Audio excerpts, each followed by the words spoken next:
Hello friends. तो जैसा कि हम जानते हैं कि बांग्लादेश ने श्रीलंका को अपने राइवल्स को 2 विकेट से हरा दिया है and we have seen again a good thriller. और जो हिस्ट्री है बांग्लादेश और श्रीलंका के दरमियान की लो स्कोरिंग या फिर किसी तरह से भी थ्रिलर्स होने की, वो हमने उसको प्रोसीड होते हुए देखा है। तो हेलो फ्रेंड्स, तो आज हम वर्ल्ड कप के बांग्लादेश वर्सेस श्रीलंका के मैच के बारे में थोड़ा सा रिव्यू करेंगे। तो अगर सबसे पहले बात की जाए तो जो ये मैच था वो बांग्लादेश का ओपनिंग मैच था इस वर्ल्ड कप का। और this was a very very important match for Sri Lanka, क्योंकि उनको उनके लिए ये सुपर 8 में जगह बनाने के लिए एक बहुत इंपॉर्टेंट मैच था। वो ऑलरेडी साउथ अफ्रीका से हार चुके थे बुरी तरह से बैटिंग फ्लॉप होने के बाद, और इस मैच में वो उम्मीद कर रहे थे कि उनकी बैटिंग एटलीस्ट सम एक्सटेंट तक वापसी करे और कम्पीट करे थोड़ा सा। लेकिन फिर से हमें डिसअपॉइंटमेंट देखने को मिली, और जिस चीज़ की उनको थी कमी उसको अभी भी वो पूरा नहीं कर पाए। बॉलिंग की आप इस तरह से बॉलिंग को अगर आप पूरा टारगेट नहीं देते, अगर पूरा चांस नहीं देते पूरी तरह से, तो बॉलिंग आई डोंट थिंक कि बॉलिंग टेस्ट होती है वहाँ पर। Bowling I think decent bowling है, more than a decent bowling है। चाहे वो सीम बॉलिंग की बात करें, बथिशा पथिराना, दिलशान मधुशंका हैं, नुमान तुषारा हैं, दैन स्पिनर्स में महेश तीक्षणा हैं, वनिंदु हसरंगा हैं। तो बॉलिंग ऑलमोस्ट एक T20 के पर्सपेक्टिव से कंप्लीट बॉलिंग है, बट वो उस कंप्लीट बॉलिंग को अगर आप चांस नहीं देंगे तो that could not do anything. तो अगर हम बांग्लादेश पर्सपेक्टिव से बात करें तो उन्होंने बॉलिंग में जिस तरह से एफ़र्ट की है, श्रीलंका की जो कमज़ोर कड़ी थी उसको पकड़े रखा, और मुस्तफ़िज़ुर रहमान ने बहुत अच्छी बॉलिंग की। उनका जो फॉर्म IPL से वो लेकर आए हैं उसको वो आई थिंक कंटिन्यू कर रहे हैं, and that is really a positive thing for them. क्योंकि बांग्लादेश के पास एक ऐसी टीम नहीं जो कि बहुत ज़्यादा फास्ट बॉलर्स प्रोड्यूस करे।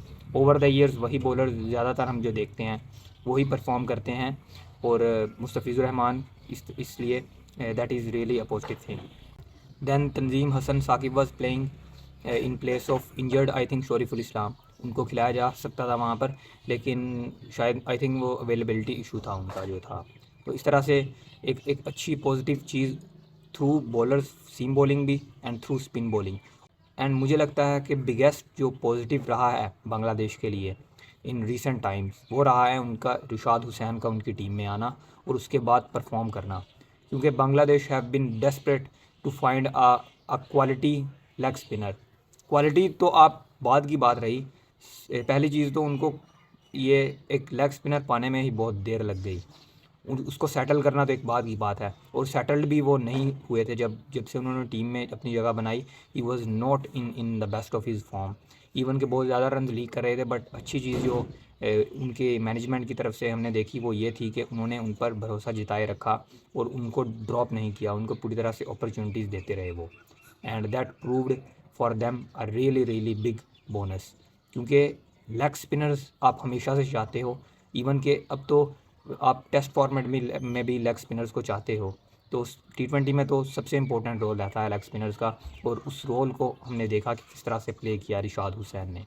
दैन उसके बाद बैटिंग में थोड़ा सा रहेंगे उनके लिए कंसर्न्स, क्योंकि बैटिंग में फिर वही ओल्ड फैशनड अप्रोच हमें देखने को मिलती है। अगर हम एक दो बैटर्स को साइड पर रख दें, और तौहीद हृदय की अगर हम बैटिंग को एक साइड पर रख दें, जो परफॉर्मेंस थी श्रीलंका के ख़िलाफ़, तो वही हमें ओल्ड फैशन बैटिंग देखने को मिली। चलिए, आप कहीं ना कहीं ये भी आर्ग्यू कर सकते हो कि शायद वो कंडीशंस नहीं हैं उस हिसाब की, लेकिन फिर भी मैं कहूँगा कि इस टाइम से बांग्लादेश की जो बैटिंग अप्रोच है वो बहुत पीछे है।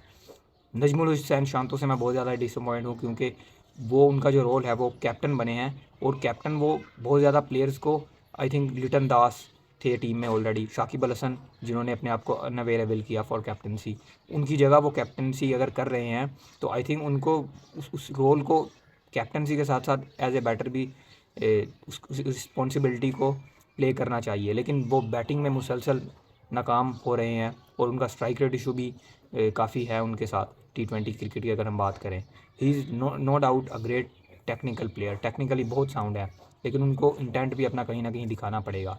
दैन तनजीर हसन अच्छी फॉर्म में है, लेकिन वो नहीं कर पाए स्कोर रन्स, तो that is not a problem. लेकिन अगर आप इंटेंट ठीक अपना शो करते हो तो वो चीज़ ज़्यादा सबसे मैटर करती है। तो अगले मैच में अगर हम बात करें तो बांग्लादेश के लिए तो थोड़ा सा रास्ता स्मूथ हो गया है, क्योंकि अब बांग्लादेश का जो एक मुश्किल मैच है वो सिर्फ साउथ अफ्रीका से बचा है, और अगर उसको हार कर भी बाकी मैचेस बांग्लादेश जीत जाती है तो they are really the favourites to qualify for super 8।